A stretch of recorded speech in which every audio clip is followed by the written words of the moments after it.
Damos gracias a nuestro buen Dios, el día de Santa Convocación, el día de meditar, afirmar nuestra fe, reflexionar sobre nuestros pasos, reconocer no solo al dador de la vida, sino al que nos trajo a la vida. Pues la Biblia señala que estábamos muertos en nuestros delitos y pecados y que si somos hoy lo que somos, lo somos por un milagro de la gracia de Dios.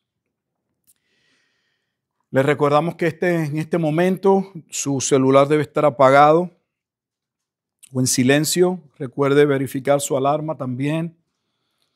Y vamos a estar cubriendo el capítulo 26. Hoy seguimos nuestros estudios en Deuteronomio. Hoy vamos a ir al capítulo 26 del libro de Deuteronomio y vamos a darle lectura completa a ese capítulo. Son unos 19 versículos.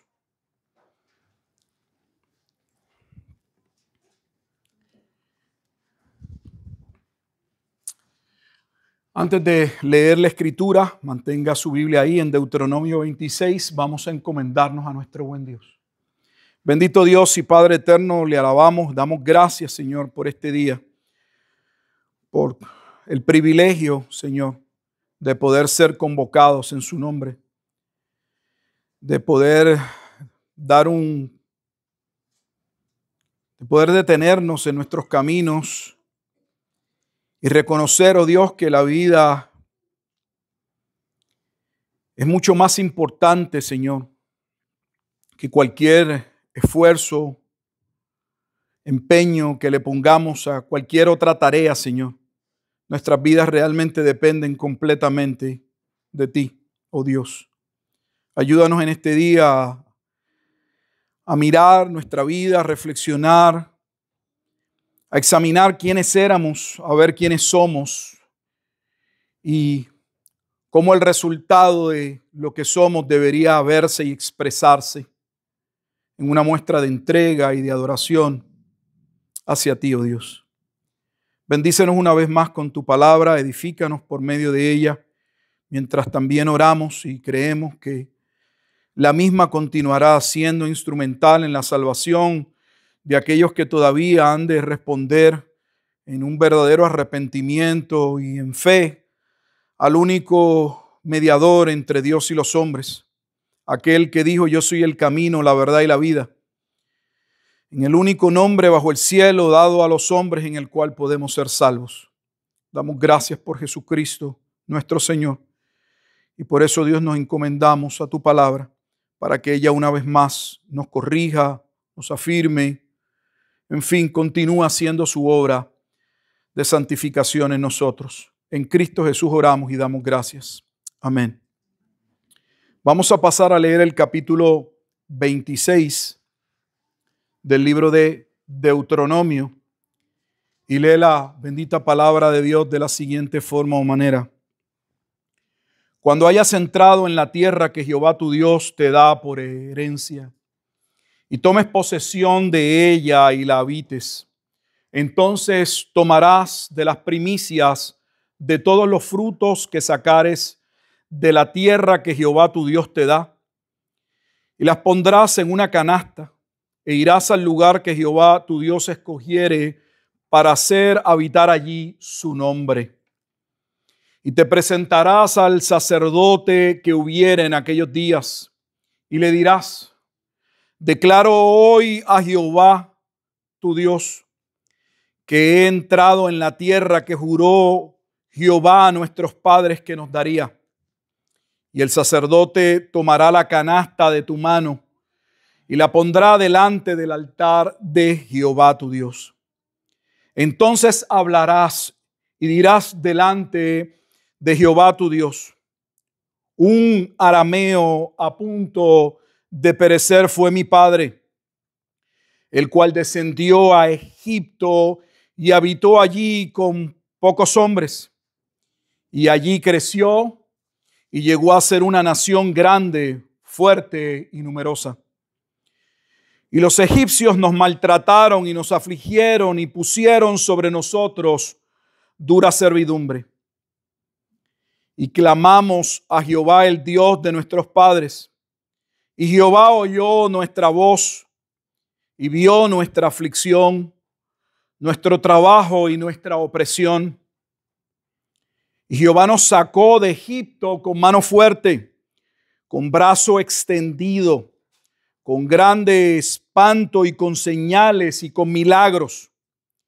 Y nos trajo a este lugar y nos dio esta tierra, tierra que fluye leche y miel. Y ahora, he aquí he traído las primicias del fruto de la tierra que me diste, oh Jehová. Y lo dejarás delante de Jehová tu Dios, y adorarás delante de Jehová tu Dios. Y te alegrarás en todo el bien que Jehová tu Dios te haya dado a ti y a tu casa. Así tú como el levita y el extranjero que está en medio de ti. Cuando acabes de diezmar todo el diezmo de tus frutos en el año tercero, el año del diezmo, darás también al levita, al extranjero, al huérfano y a la viuda, y comerán en tus aldeas y se saciarán. Y dirás delante de Jehová tu Dios: he sacado lo consagrado de mi casa, y también lo he dado al levita, al extranjero, al huérfano y a la viuda, conforme a todo lo que me has mandado. No he transgredido tus mandamientos, ni me he olvidado de ellos. No he comido de ello en mi luto, ni he gastado de ello estando yo inmundo, ni de ello he ofrecido a los muertos. He obedecido a la voz de Jehová mi Dios. He hecho conforme a todo lo que me has mandado. Mira desde tu morada santa, desde el cielo, y bendice a tu pueblo Israel y a la tierra que nos has dado, como juraste a nuestros padres, tierra que fluye leche y miel. Jehová, tu Dios, te manda hoy que cumplas estos estatutos y decretos. Cuida, pues, de ponerlos por obra con todo tu corazón y con toda tu alma. Has declarado solemnemente hoy que Jehová es tu Dios y que andarás en sus caminos y guardarás sus estatutos, sus mandamientos y sus decretos, y que escucharás su voz. Jehová ha declarado hoy que tú eres pueblo suyo, de su exclusiva posesión, como te lo ha prometido, para que guardes todos sus mandamientos, a fin de exaltarte sobre todas las naciones que hizo, para loor y fama y gloria, y para que seas un pueblo santo a Jehová tu Dios, como Él ha dicho. La porción que estamos viendo en el capítulo 26 de Deuteronomio ya había sido abordada en el capítulo 14. Si van conmigo al capítulo 14 de este mismo libro, del versículo 22 al versículo 29, se había ya expresado la ley del diezmo, donde se había establecido que indefectiblemente el pueblo debía diezmar y de qué debía diezmar. Pero también se había hablado de aquel diezmo especial cada 3 años para el sostenimiento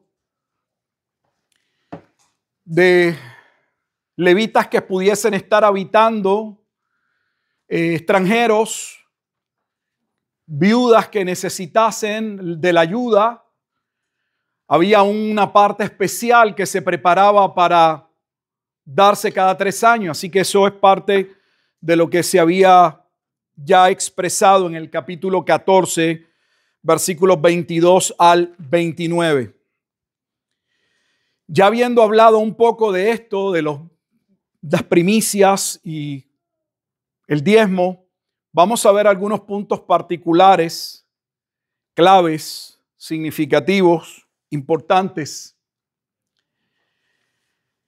que si no los entendemos, se nos va a hacer difícil poder darle a Dios lo que Dios merece.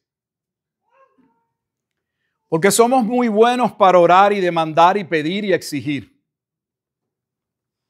Pero cuando se trata de obedecer, vean que el capítulo una y otra vez habla de cumplir con lo que Dios ha mandado.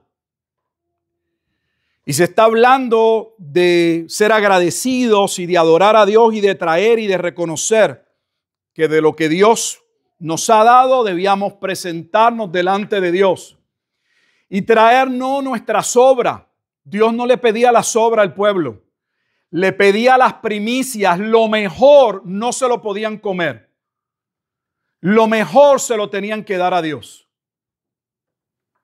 Nosotros separamos lo mejor para nosotros y el resto, sea en tiempo o en recursos, eso le damos a Dios. Así somos. ¿Por qué somos como somos?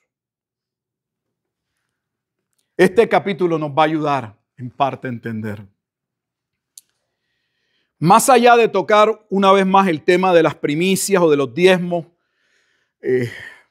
si debemos dar exactamente el 10%, si es el 10%, podemos dar más, es menos, si es del Antiguo Testamento, si pasa al Nuevo Testamento, que hemos ya hablado o abordado ese tema.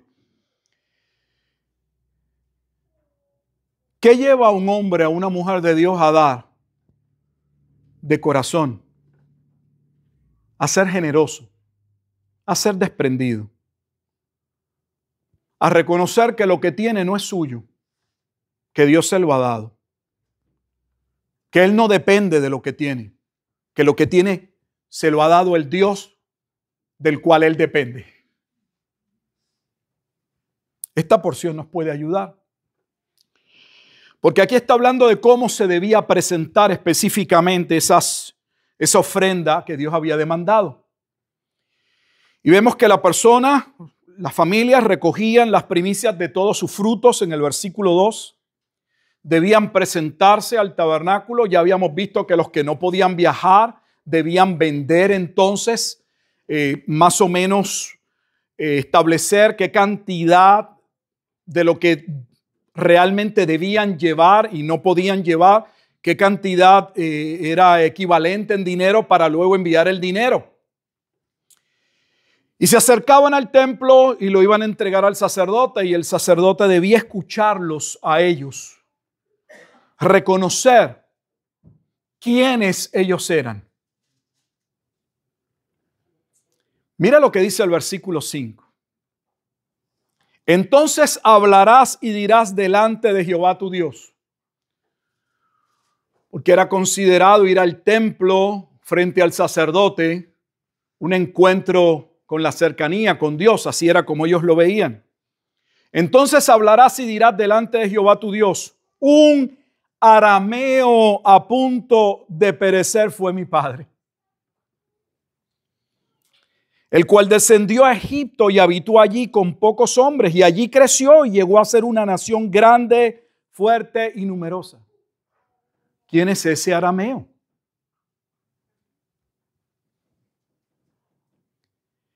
El versículo 5 podría ser pasado por alto, no ser considerado un pasaje importante dentro del capítulo 26, y es en extremo importante.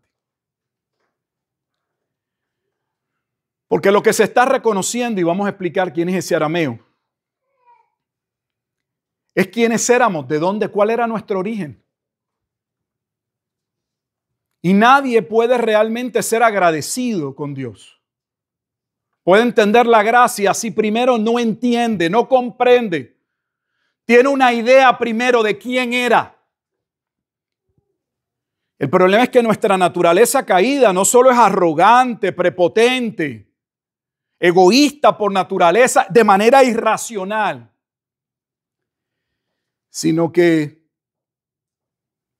tendemos a pensar mucho más de lo que debemos creer sobre nosotros.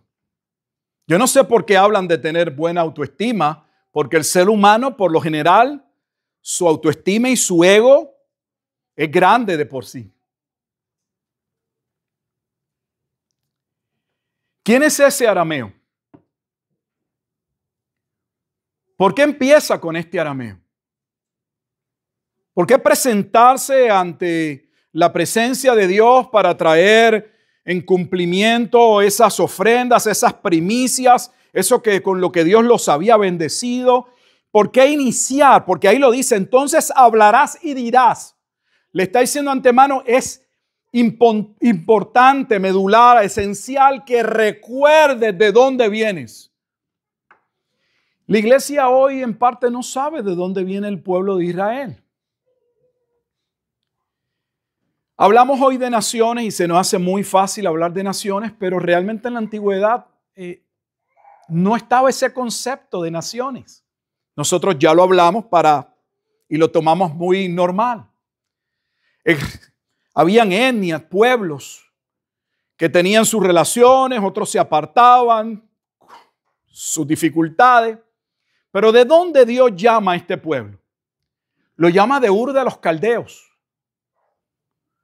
Sí que en principio la tierra de Ur era parte de Sumeria, pero en el contexto de Abraham ya habían sido conquistados por lo que va a ser el imperio babilónico antiguo.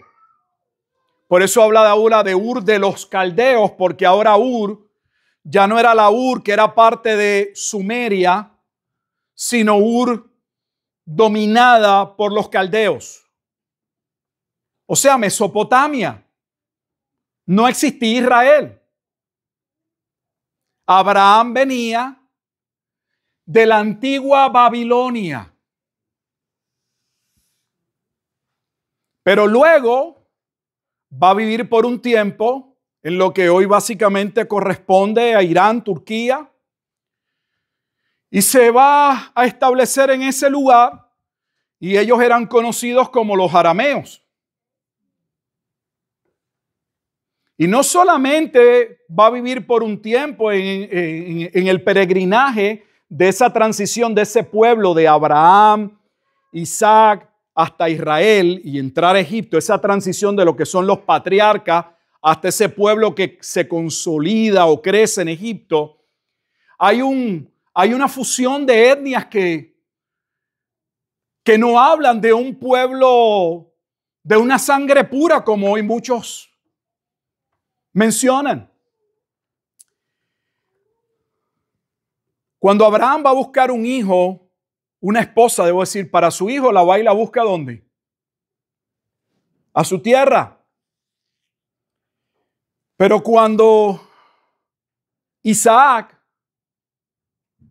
y luego Jacob van a vivir en la parte ya en Aramea o en la parte que era del imperio o era Siria, allí Jacob va a tomar mujeres que las hijas de Labán y se va a casar con las hijas de Labán. Y las hijas de Labán no eran caldeas, eran arameas. ¿Dónde está la pureza de sangre? ¿Dónde está el origen de una raza o de un pueblo que nació, fue establecido? Dios hizo una diferencia porque hay un pueblo especial. Eso es parte de la mística y de las mentiras que establece el Talmud, las enseñanzas y las tradiciones judías. Eso no es lo que enseña la Escritura. ¿Qué es lo que enseña la Escritura? Vamos a dar un breve recorrido por la Escritura, muy breve, pero creo que lo breve para mostrar lo que estoy diciendo. Necesitamos regresar a Génesis 11.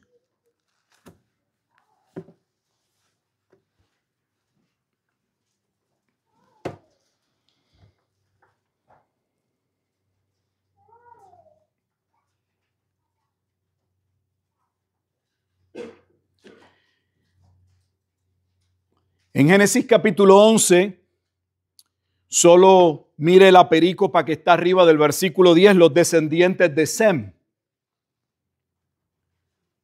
¿Por qué habla de los descendientes de Sem? Le pongo un poco de contexto. Porque cuando el pueblo pasa por juicio, el mundo, debo decir, pasa por juicio, Dios preserva una familia, 9 personas en el arca.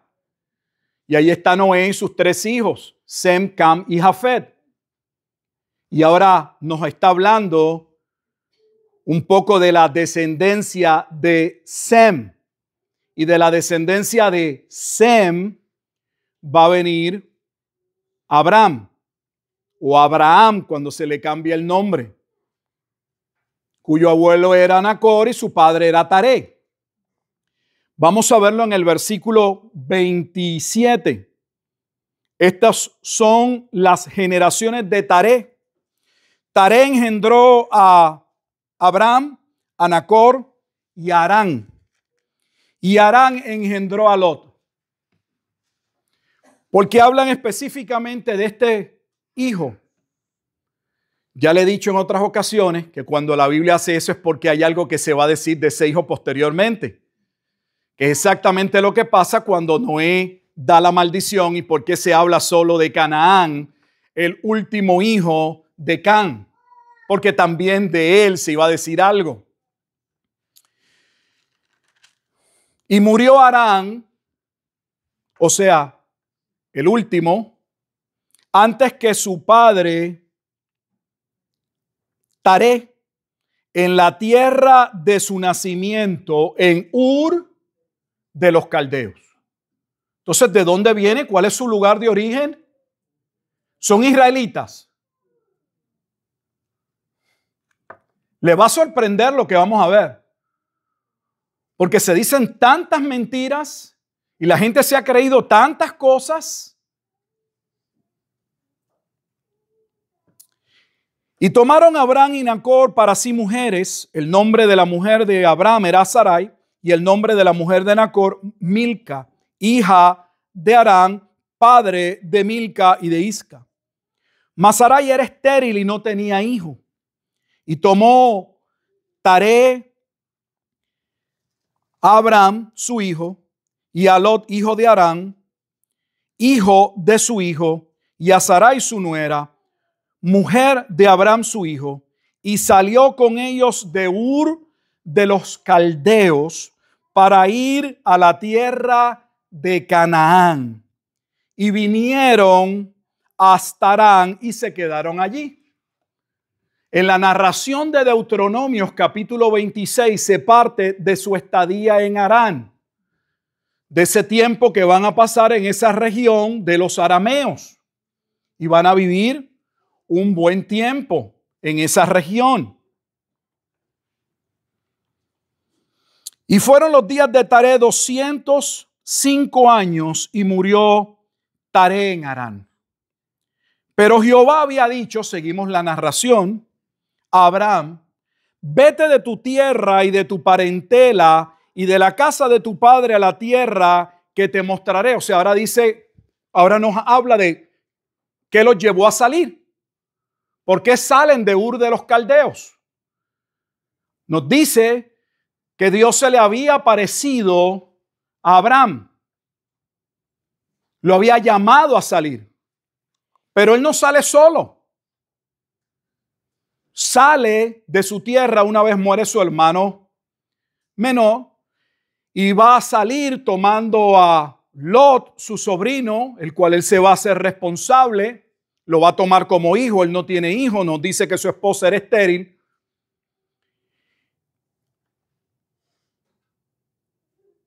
¿Hay alguna porción en la escritura que nos diga si salieron de Ur porque ya Dios le había hablado de los caldeos a Abraham? Bueno, la escritura da base para ello, donde Hechos capítulo 7. Vamos al Nuevo Testamento. De que Abraham está siendo acompañado porque ya Dios le había hablado. Libro histórico de los Hechos, nos dirigimos al capítulo 7 de ese libro, que comienza con el relato de en qué momento y por qué razón parte Abraham, interpretando la Biblia con la Biblia. Esta es parte de la defensa de Esteban y va a comenzar en el capítulo 7, versículo 1. El sumo sacerdote dijo entonces: ¿es esto así? Y él dijo: varones, hermanos y padres, oíd. El Dios de la gloria apareció a nuestro padre Abraham estando en Mesopotamia, porque Ur era una región de Mesopotamia, antes que morase en Harán. Dios le había hablado a Abraham que debía salir. Entonces, versículo 4, salió de la tierra de los caldeos y habitó en Harán. Y de allí, muerto su padre, Dios le trasladó a la tierra en la cual vosotros habitáis hoy. Así que ya hace un recorrido más rápido porque sabemos que la Escritura dice que Abraham en su momento tuvo que habitar o fue a habitar hasta Egipto en una hambruna. Y ese es el momento en el que él mira y dice, ve a su mujer y dice: mi mujer es linda. Cuando yo llegue allí, a lo mejor un hombre va a querer estar, se va a interesar de mi esposa. Y le dijo: ya que tú y yo somos realmente medios hermanos, voy a decir que tú eres mi hermana. Así que se da todo un recorrido que no vamos a entrar en detalle. Solo lo que quiero mostrarles de dónde vienen. Y que se dieron una mezcla. No hay pureza. Entre ellos se casaron con diferentes pueblos. Dicho sea de paso, hay un dato en extremo importante que reconoce Josué. Estoy llevándolo a algunos detalles en la historia. Josué. Saben que Abraham, Dios no le va a permitir, lo hemos visto, pasar a la tierra prometida. Pero le va a decir: llama a Josué, porque yo voy a encargar a Josué que entre al pueblo. Eso lo vamos a ver en Deuteronomio. Específicamente ya lo hemos visto, pero el capítulo más claro y en términos de lo que iba a ocurrir con relación a los postreros días o los postreros tiempos es el capítulo 31 de Deuteronomio. Miren las afirmaciones que hace Josué. Vamos al libro de Josué.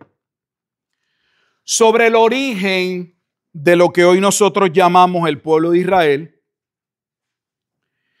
Y si es un pueblo especial en virtud de que es una creación, no sé, de hombres que fueron creados con un material diferente, que es lo que ellos proponen.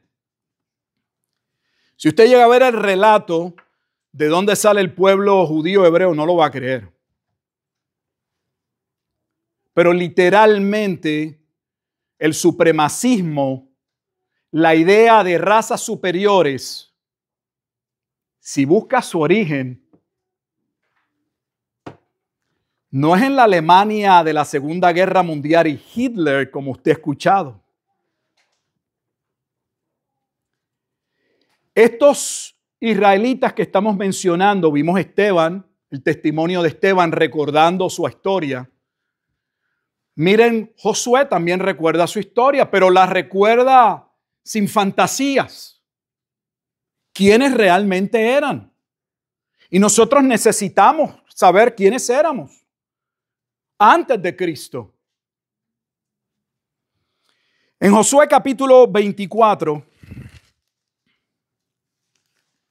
de hecho es el último capítulo del libro de Josué, está el discurso de despedida, como el discurso de despedida que acabamos de ver de Esteban, solo que era la despedida porque ahí lo iban a matar. Escuchemos las palabras de Josué en su despedida y va a hacer mención del origen de su pueblo. Reunió Josué a todas las tribus de Israel en Siquem y llamó a los ancianos de Israel, sus príncipes, sus jueces, sus oficiales, y se presentaron delante de Dios. Y dijo Josué a todo el pueblo, esto no fue una conversación privada, público, un acto público. Así dice Jehová, Dios de Israel, vuestros padres, escuche, vuestros padres habitaron antiguamente al otro lado del río. De hecho, aprovecho para dejarles saber por qué se les llama hebreos. Se les llama hebreos porque la palabra hebreo lo que significa es los que del otro lado del río vienen. Eso es lo que significa. Nosotros ahora pensamos, alguien nos dice qué significa hebreo y lo pensamos tanto en lenguaje como la raza o el pueblo de Israel. Pero en origen etimológico bíblico, la raíz no era un distintivo del pueblo de Israel como hoy lo conocemos, sino los que habían cruzado el río Éufrates. Eran naciones que estaban al otro lado del río Éufrates y que habían cruzado y habían emigrado y se les llamaba, se les reconoció como el pueblo hebreo. Por eso dice al otro lado del río, porque ellos venían de esa región y ya sabemos que esa región corresponde a Ura, Mesopotamia. Vea la conexión. Esto es Taré, padre de Abraham y de Nacor, y servían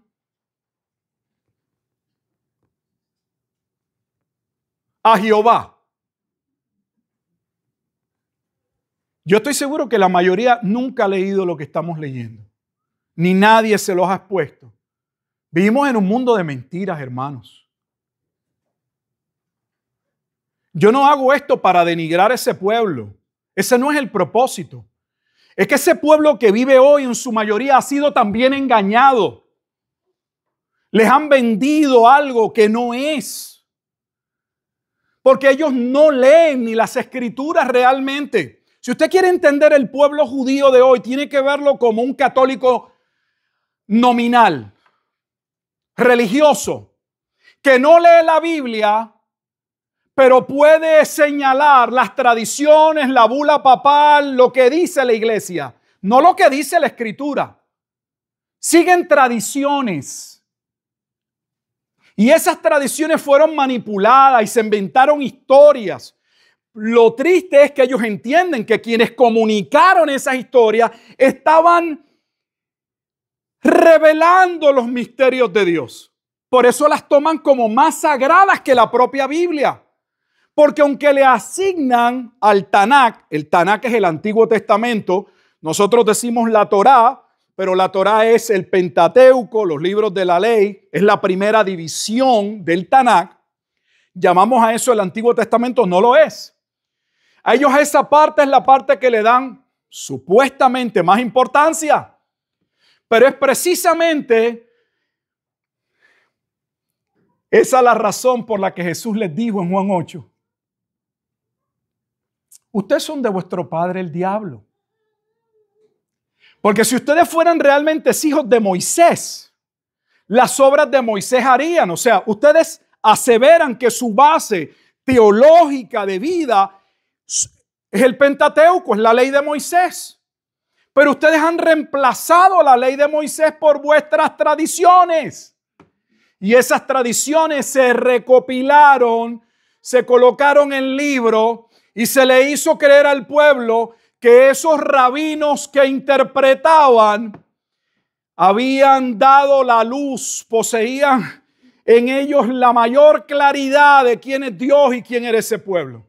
Debe ponérselo de manera más sencilla. Es como si hoy los cristianos dejaran de leer la escritura, que créanme que muchos lo hay, especialmente pastores, y predican o leen de comentarios. Si usted habla con ellos, oh no, la palabra de Dios, usted los va a ver debatiendo, infalibles, aquello. ¿De dónde te sacaste el sermón? El estudio. ¿Salió de tu estudio, de tu comprensión realmente de la Escritura? No, no es que yo me leí a William MacDonald, me leí a John MacArthur, me leí no sé qué, y de ahí tomo unas notas y eso prediqué. Es exactamente lo mismo. Es como si convirtiéramos a algunos comentaristas en la revelación máxima de lo que Dios ha dado. Y aunque esos comentaristas citan o aluden a la Escritura, no vamos a la Escritura. Vamos al comentarista porque el comentarista es el que nos va a decir qué dice la Escritura. Lo que le estoy diciendo con eso es que nada es nuevo. Nada bajo el sol, como dice Eclesiastés, es nuevo. Eran paganos.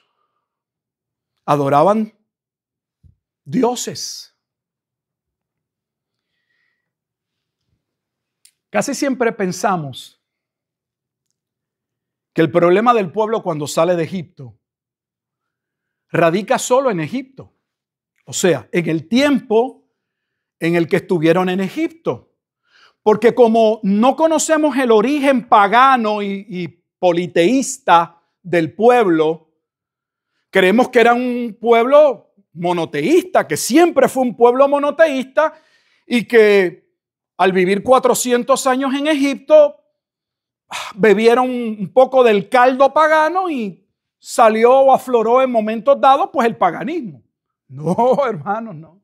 Se lo voy a mostrar por la Escritura, es que la Escritura lo habla. Yo estoy convencido de que no leemos la Biblia. Pero convencido. Porque no son cosas que son ocultas, que requieren algún grado de intelectualidad, de algún conocimiento en idioma. No, eso se puede leer, cualquiera puede leer lo que yo acabo de leer y es entendible. Mira, vienen del otro lado del río y en el contexto es el Éufrates y servían a otros dioses. ¿Qué complejidad tiene eso? Ninguna. La complejidad es aceptar algo que usted no está programado para aceptar. Ahí está la complejidad. Cuando ya ha sido diseñado, ha sido llevado a tener una mentalidad, a creer algo, porque aparentemente la mayoría lo acepta, es lo que se dice, y usted en vez de afirmar lo que dice la Escritura, afirma lo que generalmente es ampliamente aceptado. Y yo tomé a vuestro padre Abraham del otro lado del río y lo traje por toda la tierra de Canaán y aumenté su descendencia y le di a Isaac. Hay otro dato que quiero darle histórico que es súper relevante para lo que estamos viendo. Se halla en el libro del profeta Ezequiel.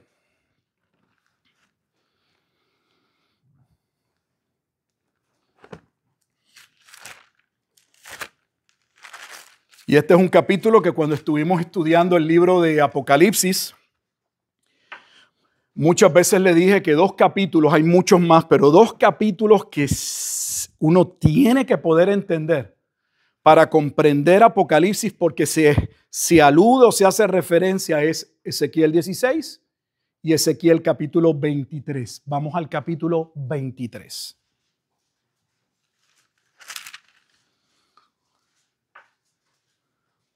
Esa es la narración que habla de las 2 hermanas. Que hay personas que me dicen, ¿de dónde salieron esas hermanas? Salieron de Israel. Esas hermanas representan la división de Israel. Israel es la madre de la cual salen estas 2 hermanas, o sea, la división, reino del norte y reino del sur. Y este es el capítulo que nos va a decir con cuántos pueblos fornicaron. Léalo. Usted lo puede leer posteriormente. Y fue y se acostó con los asirios, y fue y se acostó con los samaritanos.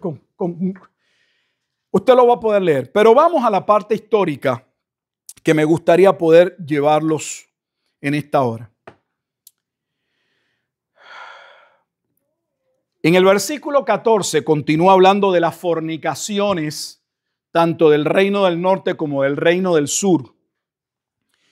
Y dice Ezequiel 23:14, escuche. Y aumentó sus fornicaciones, pues cuando vio hombres pintados en la pared imágenes de caldeos pintados de color, ceñidos por sus lomos con talabartes y tiaras de colores en sus cabezas, y teniendo todos ellos apariencia de capitanes a la manera de los hombres de Babilonia, de Caldea. Vea la relación Babilonia-Caldea, porque dependiendo en qué momento usted busque Ur, hay una Ur sumeria, y eso pasa en la historia. ¿Por qué? Porque un pueblo podía cambiar cuando era conquistado por otro. Por eso es tan importante el tiempo. Tierra de su nacimiento. ¿Del nacimiento de quién está hablando?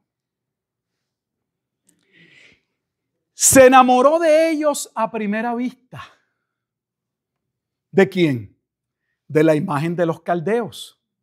De esos caldeos de la Babilonia antigua. Y les envió mensajeros a la tierra de los caldeos. Así pues, se llegaron a ella los hombres de Babilonia en su lecho de amores y la contaminaron, y ella también se contaminó con ellos, y su alma se hastió de ellos. ¿A quién está describiendo como que se enamoró? Recuerda que está describiendo dos mujeres, para que entienda el contexto. Israel, en el año aproximadamente, tengo que darle algunos detalles históricos que son importantes. El pueblo de Israel, 1000 años antes de Cristo, para hacerlo muy general, más específico, año 930, antes de Cristo, se divide. Ya no es Israel 12 o 13 tribus, dependiendo a quién le pregunte. Ya no es Israel consolidado. Ahora va a ser reino del norte y el reino del sur. Esas son esas dos hermanas de las que él va a hablar. Y lo que va a decir es que cada uno de esos pueblos, sea el reino del norte o el reino del sur, se alejaron y comenzaron a adorar y a tener contacto con otros pueblos que Dios de antemano les había dicho que no tuvieran. Y uno de los pueblos de los que Judá se enamoró fue de los caldeos. Por dos razones. Una, porque cuando los vio pintados en las paredes, que parecían todos hombres de guerra, hombres, les pareció atractivo esos hombres. Recuerde que está hablando de una mujer. Véalo en ese contacto, porque Dios es el esposo del pueblo. Están en una relación de pacto. Y lo que está describiendo es que esa mujer le es infiel porque ve a este otro hombre, lo está poniendo en una historia, pero eso es lo que está contando. Y le pareció a este hombre vestido de guerrero, de un hombre atractivo. Y se va a terminar acostando, dice, fornicando con ese hombre. Sin embargo, nos dice que hay algo que también la unía. No solo que las imágenes de los caldeos le fueron atractivas en su momento, sino que esa era su tierra de origen. Había un punto en común. En su historia, ellos procedieron, su familia, Abraham, ¿de dónde? De Ur, de los caldeos.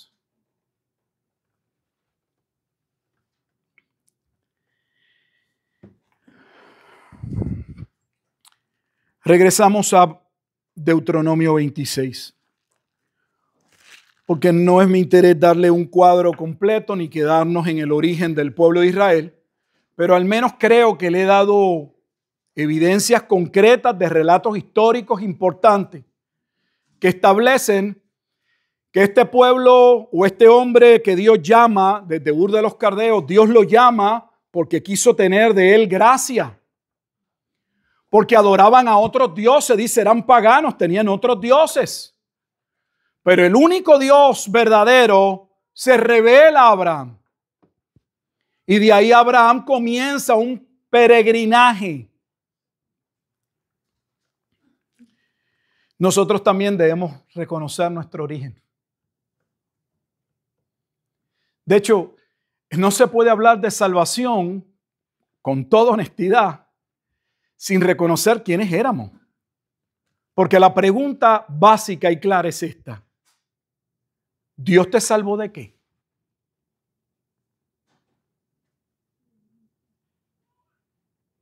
¿A qué le llamamos salvación? A la aceptación de una creencia.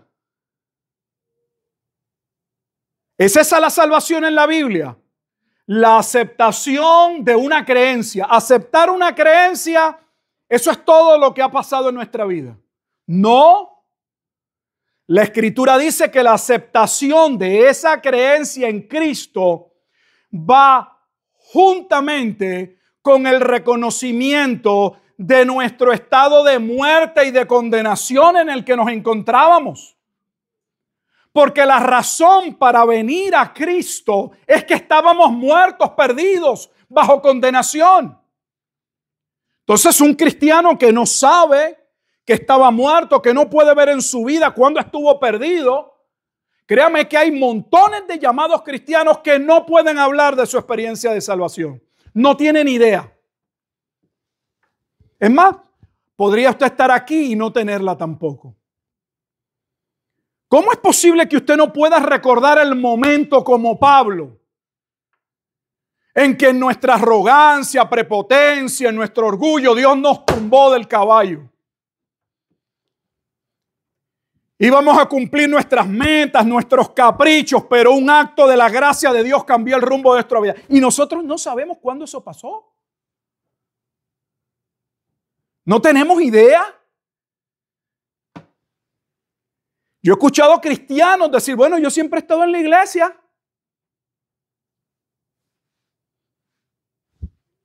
¿Y qué significa eso? Eso significa que eres cristiano. Que tuviste a lo mejor el privilegio de nacer con papás que te llevaron o padres a la iglesia. Eso no nos hace cristianos. Es más, le voy a ser honesto, lo que no le va a decir otro, eso pone mayor condenación sobre nosotros si no estamos en Cristo. Porque la Escritura establece que al que más se le da, más se le va a demandar. Todo el que no está en Cristo va a estar perdido, pero Jesús claramente afirmó que aquellas naciones que habían tenido el privilegio de que Él mismo hubiese ido a predicarles y que ellos no se habían arrepentido, dice, cuando llegue el juicio de Sodoma y Gomorra va a ser menor que el de ellos. Eso no nos pone en una situación de ventaja. ¿Por qué? Porque la Escritura dice que al que más se le da, más se le demandará. Más se le demandará. Entonces ese hombre o esa familia que viene a presentarse, ese hombre que va a traer las primicias del fruto, cuando llegaba al templo, lo primero que debía moverlo era, qué bueno que ya no soy el hombre que era. Pero él no hace eso solo para sentir que él es salvo por una cuestión generacional. Lo está haciendo para mostrar la gracia de Dios y cómo Dios es fiel al pacto, a lo que establece, y lo que Dios establece se cumple. Pero eso tenía un significado para el que lo traía. Somos privilegiados. Si usted no puede ver el privilegio y la bendición que Dios nos haya salvado, se haya mostrado en nuestra vida, nada lo va a hacer.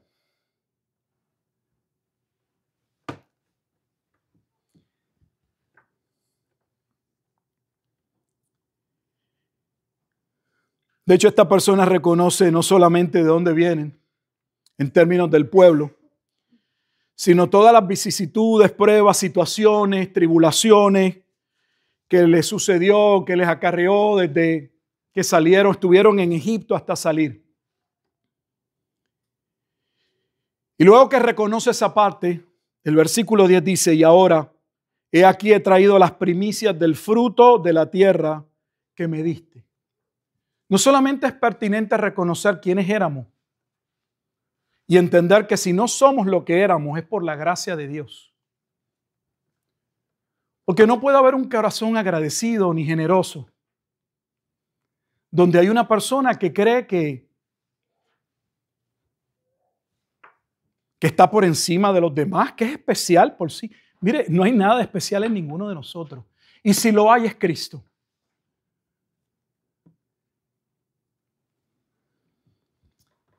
Ese entendimiento de quiénes eran y de la gracia de Dios debía segundo llevarlos a entender que lo que tenían hoy al presente, fíjese que va al pasado, pero ahora regresa al presente, que lo que tenían en el presente no era el resultado de su esfuerzo, de sus estudios, de la familia en la que nacieron, de sus ahorros, de sus buenas decisiones. Dios en su gracia los había bendecido. He aquí he traído las primicias del fruto de la tierra que me diste. Tú me las diste, Dios. ¿Reconoce usted que lo que tiene es porque Dios se lo ha dado? Y que lo que Dios le ha dado es más que lo que usted y yo merecemos. Porque ese es un punto que es importantísimo. Porque hay alguien que puede decir, bueno, sí, yo lo que tengo, Dios me lo ha dado, yo lo acepto. Pero hay cosas que Dios no me ha dado que yo quisiera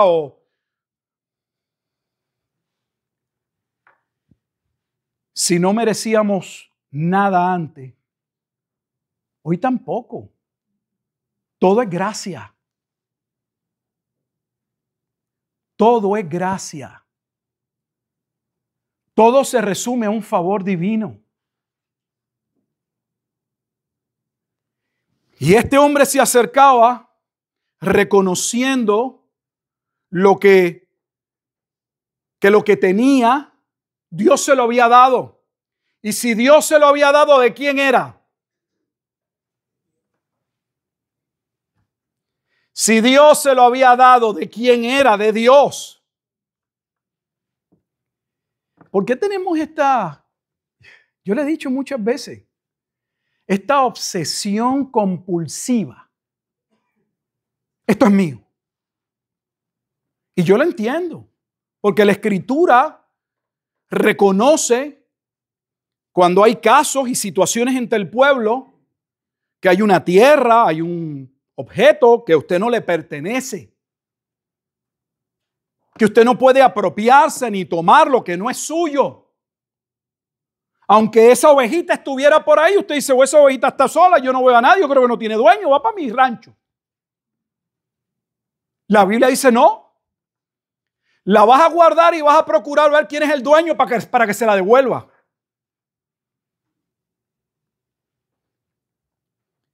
En ese sentido, la Escritura habla así. No podemos extender si nuestro territorio era hasta ahí, yo no podía ver cómo hacía para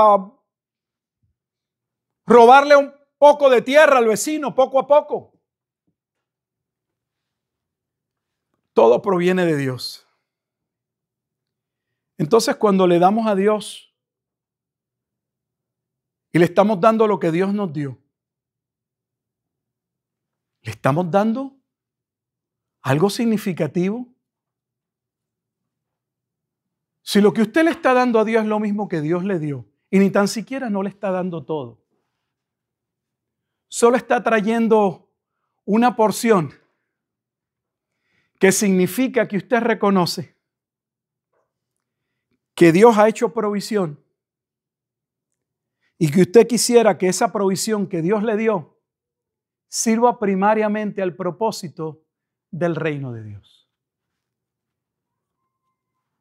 Porque lo que usted está declarando es que su vida no depende de eso que usted trae al templo, que eso que usted lleva al tabernáculo.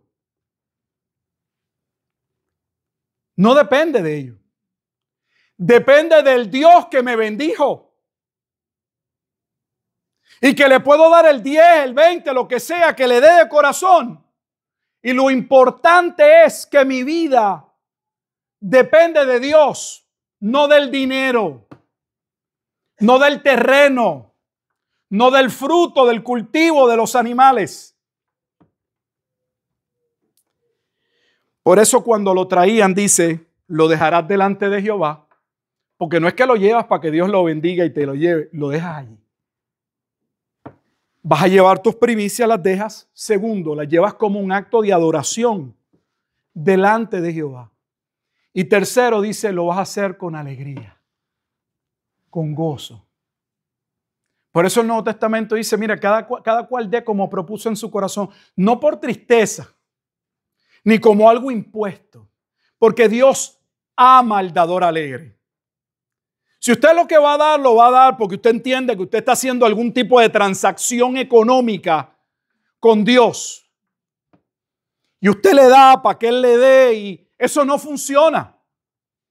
No funciona porque el peso de la narración, aunque demanda que obedezcamos a Dios dándole de lo que Él nos da, el peso no está en lo que damos. Lo que damos es el resultado de entender quiénes éramos y lo que somos. De que lo que tenemos no es nuestro, Dios nos lo dio. Y tercero y más importante en la narración, que a lo mejor en una lectura sola no se pudo ver, que lo que damos, si lo damos con una vida que no está rendida a Dios, aun cuando demos, a Dios no le agrada. Déjeme mostrárselo en la narración, ya vamos a terminar. Voy al versículo 13. Y dirás delante de Jehová tu Dios, he sacado lo consagrado de mi casa. Hay una parte que usted consagra para darla a Dios. Y tiene unas funciones, ya habíamos explicado. Los sacerdotes no tenían un trabajo específico fuera en el ganado o negocios que pudieran vivir, vivían del templo. Dios lo había establecido de esa manera.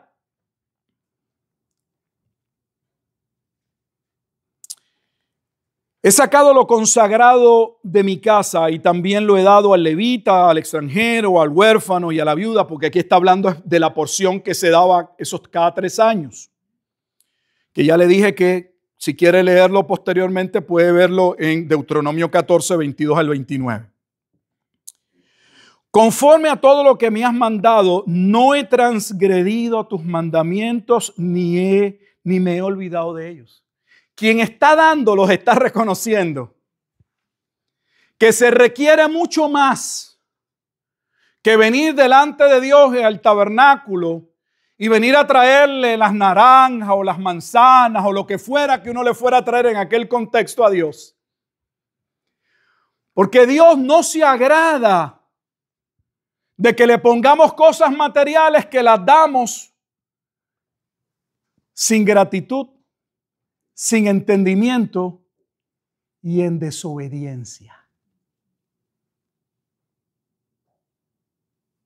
La narración supone que quien está trayendo la ofrenda, más que traer la ofrenda es el resultado de que él primero se ha ofrecido, de que él primero se ha dado, de que Jehová realmente es su Dios, de que toma con honestidad y con seriedad su palabra, Y que el acto es un resultado, uno de los resultados de eso, de esa entrega. Ahora ese Dios que nos sacó de allá de donde no éramos nadie, que nos libró de la muerte, de la condenación.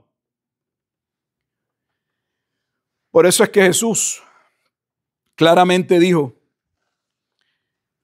en Mateo capítulo 23, lo que leemos en el versículo 16 de Deuteronomio 26. Jehová tu Dios te manda hoy que cumplas estos estatutos y decretos. Cuida, pues, de ponerlos por obra con todo tu corazón y con toda tu alma. O sea, el punto es que si alguien creía que podía complacer a Dios y agradar a Dios con una mera observancia externa de un acto desligado de lo que Dios ha hecho y de lo que Dios demanda cada día de nuestra vida, que Dios no se agrada.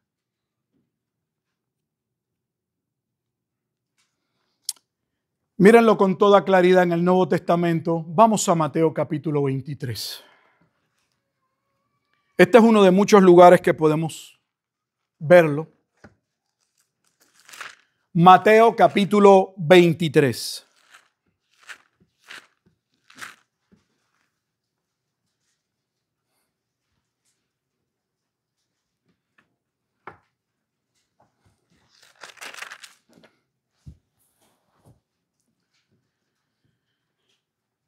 Si miran cómo inicia el versículo 23, inicia: ay de vosotros. Mateo 23. Ay de vosotros. Ese ay es juicio. Ese ay es una proclamación de juicio. Ay de vosotros, escribas y fariseos, y escuche cómo los denomina, los señala: hipócritas. ¿Hipócritas? ¿Qué es un hipócrita? Dentro del contexto griego del cual viene la palabra hipócrita, significaba alguien que se cambiaba de máscara o de careta. Es una frase que está ligada al teatro griego. Si usted mira las obras griegas, no había muchos actores. Un actor podía desempeñar varios papeles y la manera de cambiar el papel o el personaje era que se ponía una careta, una máscara, y ya era una nueva persona. Le daba una nueva identidad.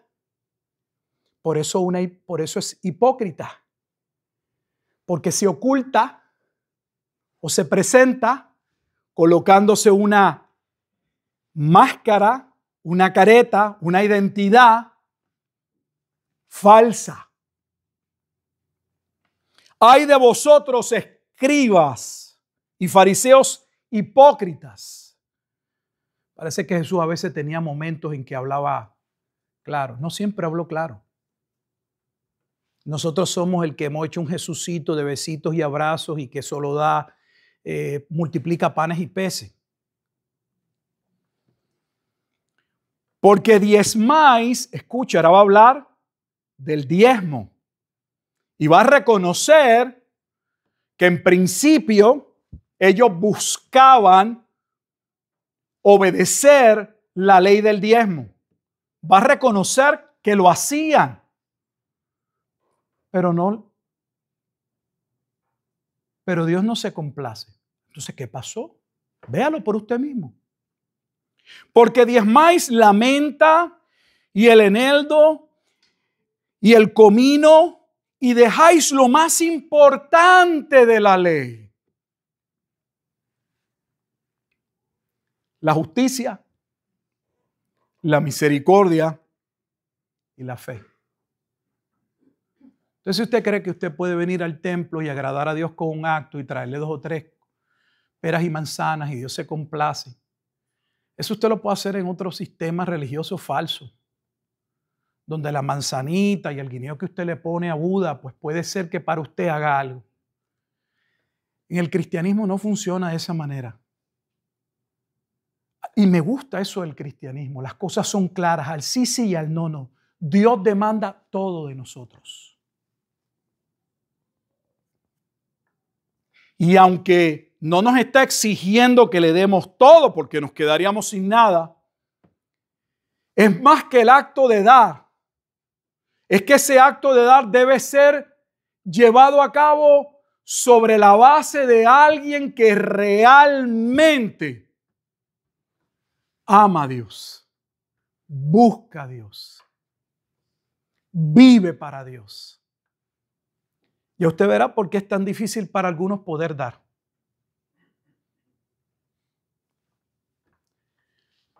No tienen idea de quiénes son en Cristo, porque ellos no pueden reconocer la transformación si hubo alguna. En algunos casos, lamentablemente, tengo que decirle, nunca la ha habido. Y es necesario que uno se pregunte si uno ha sido salvo. Nuestras iglesias tienen un problema porque temen decirle a las personas que examinen su vida. Unos temen de decirle a las personas que si no son salvos realmente examinen su vida, y otros simple y sencillamente el punto es los condenan y pasa al altar de nuevo. Tiene que haber un análisis real. ¿Quién yo era? Yo lo sé. ¿En qué momento yo fui confrontado con mi pecado? ¿En qué momento yo viví de esta manera? ¿Qué le dio el curso a mi vida que tengo hoy? Si es que hay un curso diferente. ¿Qué me llevó a cambiar, a apartarme de estas cosas que yo hacía, a hablar como hablaba, a tener las amistades que tenía, a perseguir, a buscar? ¿Quién cambió mi idea de la vida? ¿Por qué tengo hoy nuevos afectos? ¿Por qué lo que antes para mí era importante hoy no lo es? Si usted no puede ver esos cambios en su vida, la pregunta es, ¿de qué lo salvó Dios? Porque la Biblia dice que cuando estábamos muertos, liga al estar muertos a una mente que sigue las cosas del mundo. Pues entonces tiene que haber algún punto en nuestra vida que Dios nos confrontó. O que la salvación es paulatina en términos del cambio gradual que va pasando. La salvación se da en un punto, pero ese punto al otro día no nos hace que ya nos levantemos. Gloria a Dios, aleluya, santo, alabado sea Jehová, voy al templo. Hay un proceso de santificación, pero uno debe poder ver que hubo un momento en la vida de uno. Si usted no la ha vivido, hay problema. Si usted no le nace obedecer a Dios, ¿qué razón tiene para pensar que es cristiano? Si la Escritura dice que precisamente el nuevo pacto, la intervención de Dios, el Espíritu Santo, era eso. Cambiar el corazón para que hombres y mujeres que no tenían idea de Dios, que no les interesaba a Dios, que no les importaba las cosas de Dios, ahora tengan un interés y lo amen y lo quieran seguir. Pero si uno no puede ver ese amor, ese interés, y usted es un cristiano que todo el tiempo hay que estarlo cargando, montándolo en una carretilla y para llevarlo aquí y allá, porque usted no se puede mover solo. Hay un problema con ese cristianismo. Este hombre que venía a presentar sus primicias no estaba presentando para terminar. Él no iba con su canasta y lo que llevaba, como entendiendo que eso era lo más grande que le estaba dando a Dios. Para él aquello no era un sacrificio. El sacrificio lo hizo Cristo en la cruz para cambiarnos.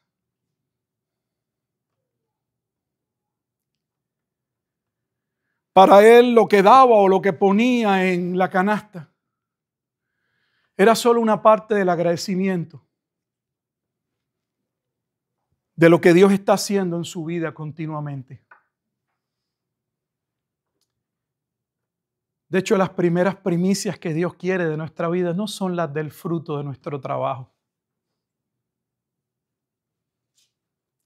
es el fruto de nuestra obediencia. Ese es el resumen. Es el fruto de nuestra entrega. Es el fruto del compromiso. Si eso no está en nuestra vida,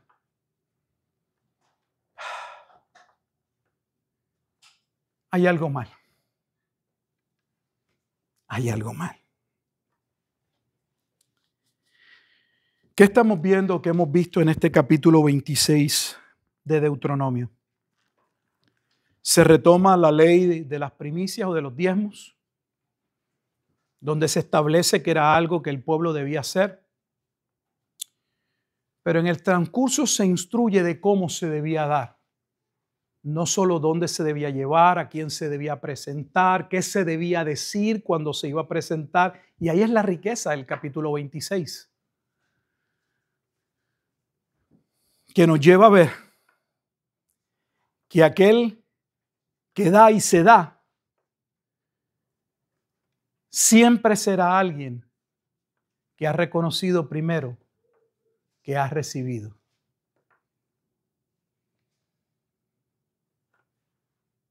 Que lo que tiene, mucho o poco según el mundo,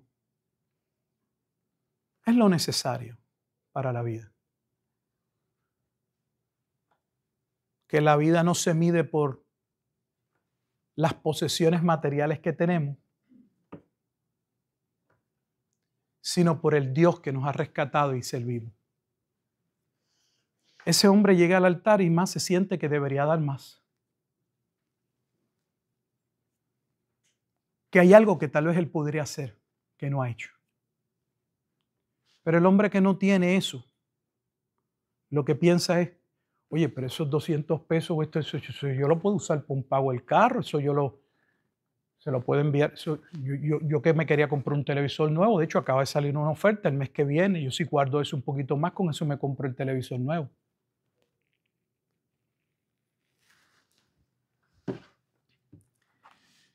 Si cree que estamos hablando para que usted más, se equivoca. Lo que quiero decirles que la Biblia enseña es que nadie va a dar con alegría. Nadie va a poder hacer eso que ahí dice. Llevarlo como un acto de adoración, con alegría, sin entender primero que lo que Dios ha hecho en su vida es mucho más grande, fue mucho más costoso, y que aún lo que somos hoy es el resultado, como muy bien recoge, de lo que tú me diste, Jehová. Ni tan siquiera te estoy dando algo que es mío. Lo que estoy reconociendo en el acto es que todo es tuyo. Todo es tuyo. Y yo de quien realmente dependo es de ti. Por lo tanto, puedo traerte lo mejor que me has dado, porque lo mejor que yo poseo, que tú me has dado, eres tú.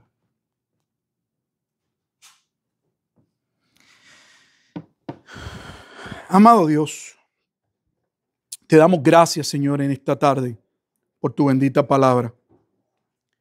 Qué triste que en un mundo de consumerismo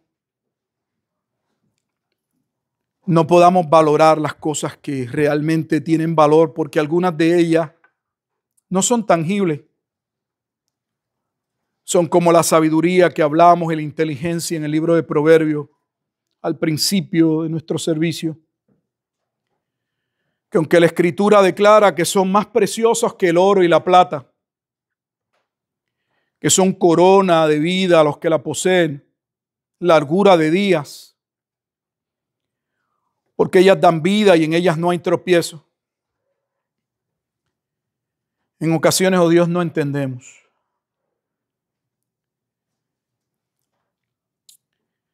Hay base para que no entendamos porque, como Pablo dice en Hebreos capítulo 5, tal vez nos hemos hecho tardos para oír, para escuchar, para leer, para buscarte.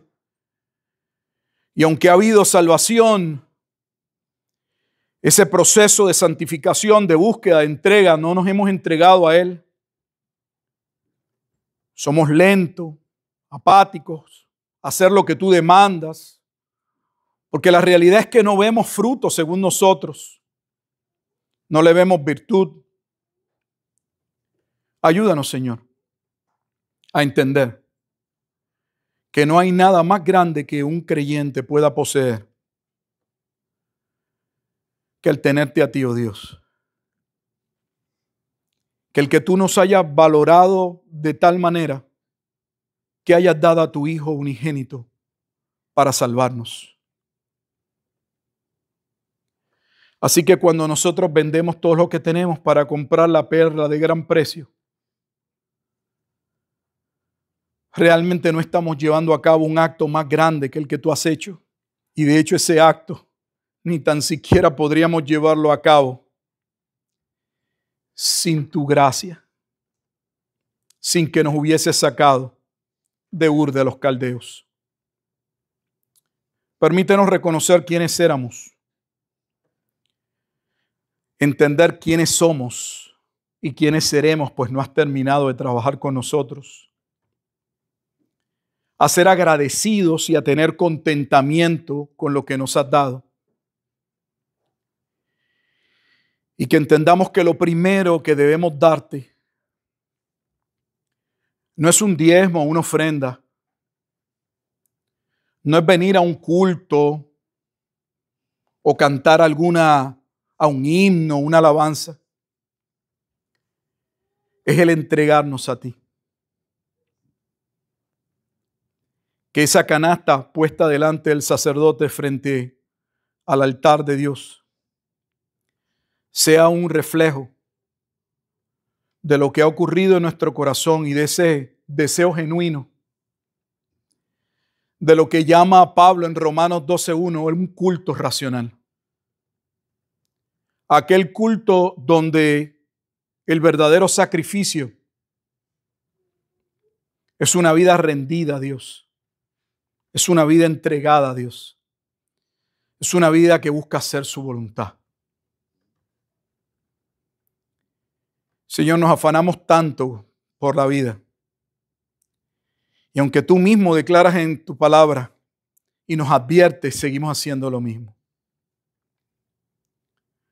Nos afanamos por aumentar nuestros graneros, por añadirle un día más a nuestra vida y así sucesivamente, cuando nuestra vida depende única y exclusivamente de ti.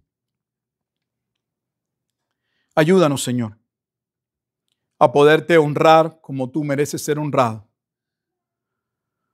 Porque ellos estaban por entrar y poseer toda aquella extensión de aquella tierra. Y tristemente, muchos quedarían como posesión de la tierra. La tierra y el sistema los poseería a ellos. Terminarían esclavos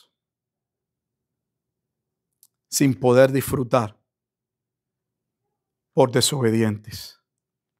Ayúdanos, Dios, a meditar y a tomar las decisiones que debamos tomar en nuestra vida para acercarnos a ti con un corazón humilde, sencillo, sabiendo que no somos lo que deberíamos ser, que todavía hay pecado en nuestra vida, que hay situaciones que cambiar, que mejorar, que atender, pero que con sinceridad, oh Dios, nos acercamos a ti. Bendice a tu pueblo que en este día, como en otros lugares, se reúnen para adorarte, para reconocerte, y que no salgamos del culto como vinimos, sino con una mente diferente, con un corazón que entiende por qué debe entregarse y que se presenta como un acto de adoración y que ese acto de adoración no lo hace con pesar, lo lleva a cabo con alegría. En Cristo Jesús oramos, dándote gracias en todo y por todo. Amén.